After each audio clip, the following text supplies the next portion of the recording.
के विकसित भारत के सपने को साकार कर सकते हैं। और मैंने पहले भी कहा था कि मेरे तीसरे टर्म में देश तीसरी इकोनॉमी तो बनेगा ही, लेकिन मैं 3 गुना काम करूंगा। 1 लाख नए नौजवान, कोई भी प्रकार का पूर्व का राजनीतिक इतिहास उनके परिवार का ना हो, ऐसे फ्रेश लोग राजनीति में आए ताकि जातिवाद से मुक्ति मिले, परिवारवाद से मुक्ति मिले, लोकतंत्र को समृद्धि मिले। 15 अगस्त को 78वें स्वतंत्रता दिवस पर प्रधानमंत्री नरेंद्र मोदी ने लगातार 11वीं बार लाल किले की प्राचीर पर तिरंगा फहराया। अपने संबोधन में उन्होंने स्वतंत्रता सेनानियों के बलिदान से लेकर युवाओं के भविष्य तक की बात कही। उन्होंने कहा कि अगर 40 करोड़ लोग गुलामी की बेड़ियों को तोड़ सकते हैं तो 140 करोड़ लोग 2047 तक विकसित भारत भी जरूर बना सकते हैं। आज वो शुभ घड़ी है जब हम देश के लिए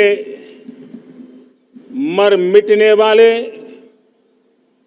देश की आजादी के लिए अपना जीवन समर्पित करने वाले, आजीवन संघर्ष करने वाले,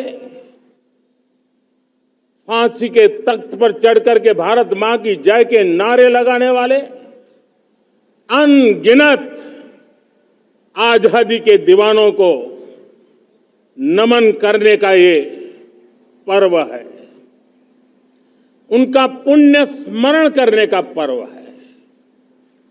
आजादी के दीवानों ने आज हमें आजादी के इस पर्व में स्वतंत्रता की सांस लेने के लिए सौभाग्य दिया है।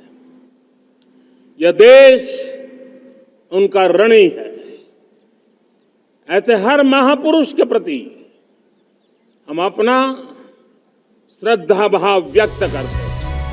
देश में भ्रष्टाचार और परिवारवाद के मुद्दे पर प्रधानमंत्री नरेंद्र मोदी ने साफ संदेश दिया। इसके साथ ही बांग्लादेश में हिंदुओं और अल्पसंख्यक समुदायों के खिलाफ हो रही हिंसा पर चिंता भी जताई। 1 लाख ऐसे नौजवानों को आगे लाना चाहते हैं।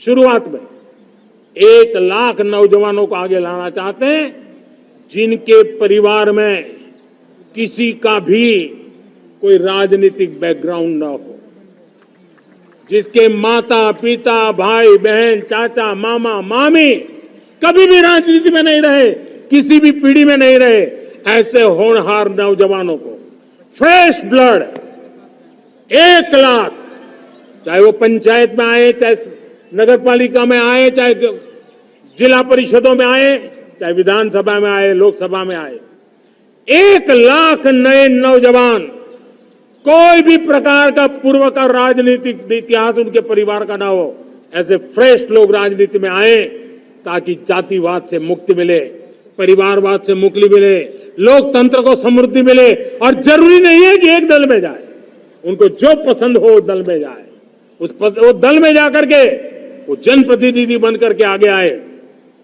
देश तय करके चले कि आने वाले दिनों में 1 लाख ऐसे नौजवान जो परिवार राजनीति से दूर दूर का संबंध नहीं है, ऐसे फ्रेश ब्लड आएंगे तो सोच भी नहीं आएगी, सामर्थ्य भी नहीं आएगा, लोकतंत्र समृद्ध होगा। और इसलिए हमें इस दिशा में आगे होना है। हर स्तर के भ्रष्टाचार ने सामान्य मानवीय का व्यवस्थाओं के प्रति विश्वास तोड़ दिया है। उसको अपनी योग्यता क्षमता का प्रति अन्याय की जो गुस्सा होता है वो राष्ट्र की प्रगति में नुकसान करता है। और इसलिए हमने व्यापक रूप से भ्रष्टाचार के खिलाफ एक जंग छेड़ा है।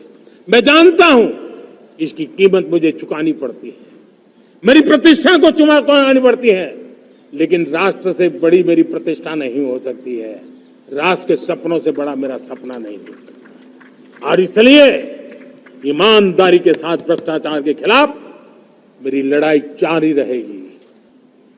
बांग्लादेश में जो कुछ भी हुआ है उसको लेकर पड़ोसी देश के नाते चिंता होना, मैं इसको समझ सकता हूं। मैं आशा करता हूं कि वहां पर हालात जल्द ही सामान्य होंगे।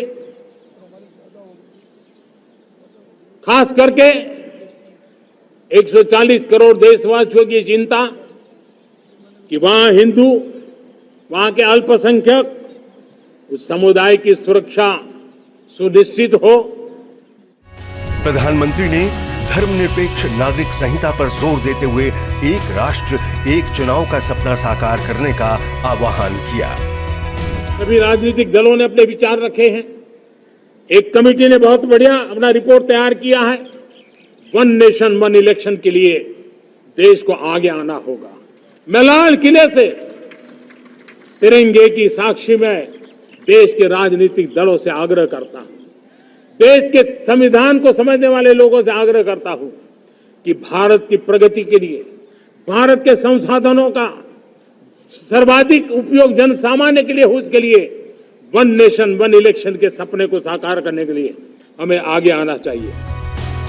प्रधानमंत्री नरेंद्र मोदी ने यह भी कहा कि अगले 5 सालों में मेडिकल कॉलेजों में 75,000 सीटें बढ़ेंगी। इंटर्नशिप पर बल दिया जा रहा है ताकि देश के युवा skilled man power global job market में अपनी जगह बनाएं। देश में अब नई व्यवस्थाएं बन रही हैं। आज का युवा इस बदलाव को देख रहा है।